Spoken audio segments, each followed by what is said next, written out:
क्योंकि राधा जी के अधीन प्रभु हैं, इसलिए तो कह दिया राधा अधर सुधा विना पीऊ ने बीजूत काई ना भावे जी। और जब प्रभु रात्रि को शयन करने पधारे और आप राधा जी के संग अनेक कुंजों के अंदर लीला करने पधारे और प्रात पधारे ने निशाए आवे प्रीत नहीं उपजावे जी।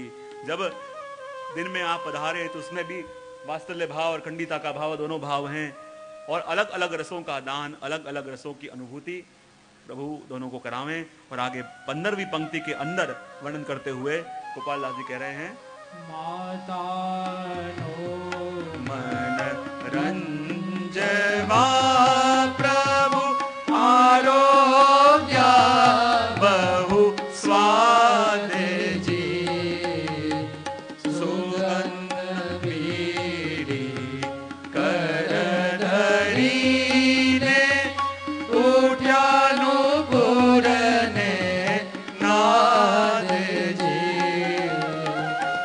मातानो मन रंजवा प्रभु आरोग्य बहु स्वाद जी, सुगंध बीड़ी कर धरी ने उठ्या नुपुर ने नाद जी। मैया के हाथ से प्रभु आरोग रहे हैं, प्रशंसा कर रहे, अरे मैया आदित्य तूने सारी सामग्री बड़ी सुंदर बनाई, बड़ी सुंदर बनाई। गोपाल दास जी ने प्रभु के भावों को पकड़ लिया और कह रहे हैं, माता नु मन रंजवा आरोग्या बहु स्वादे जी। माता के मन को आनंद हो, माता के मन को सुख मिले, ऐसे आप प्रशंसा करते करते आरोग रहे हैं, क्योंकि आप तो किसी और रस के भोक्ता हैं।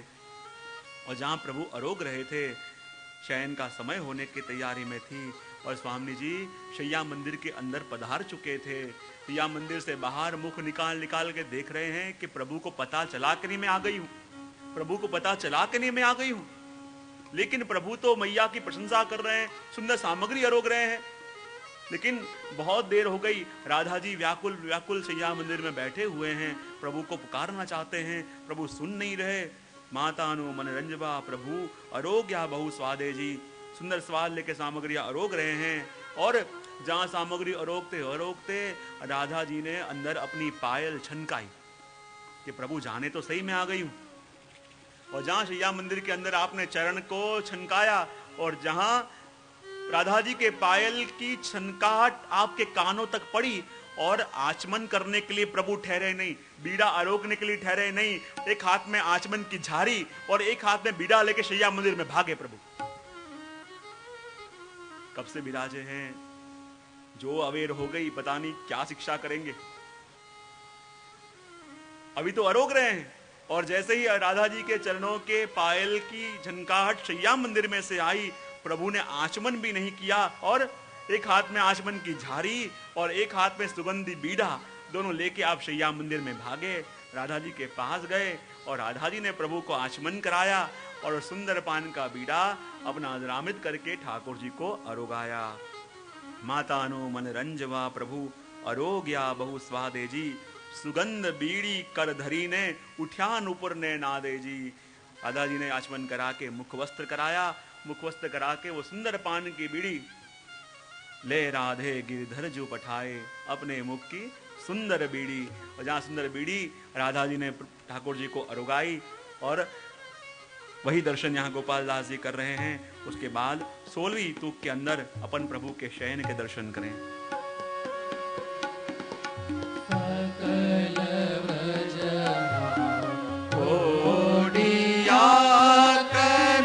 विविध रस सुख दान जी, लीला मारे मन बसोजे, भक्त मागे मान जी।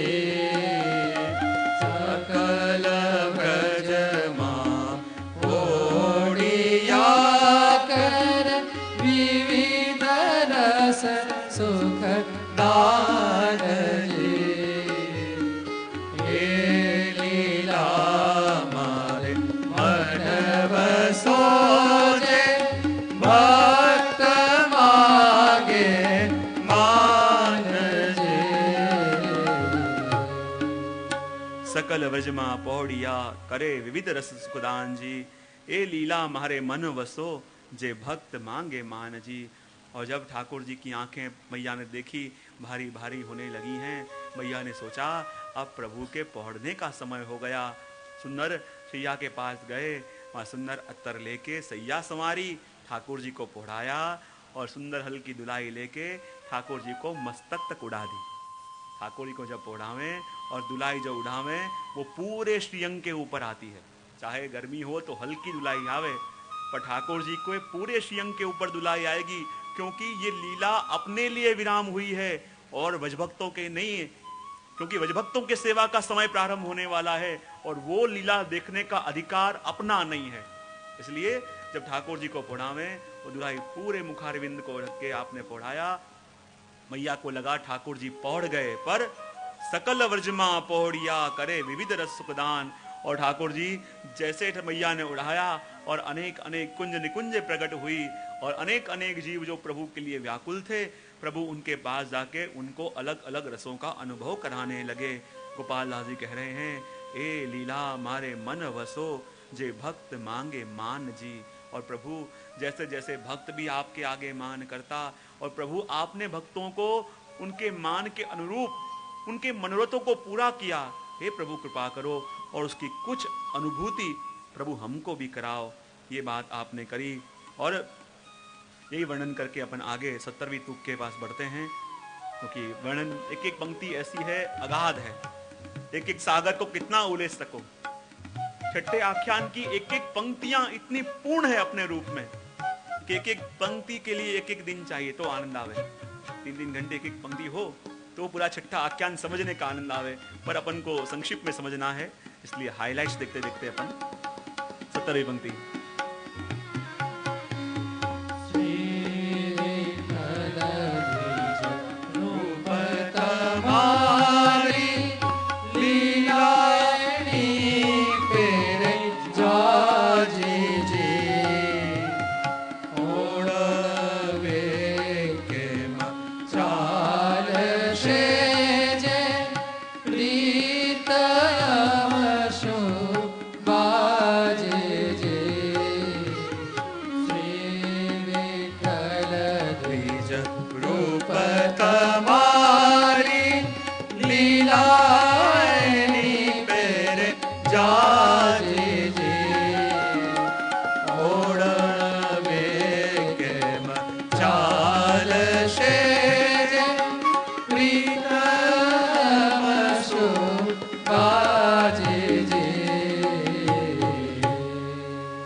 विठ्ठल द्विज रूप तुम्हारी लीला एणी पेरे जाजी जी।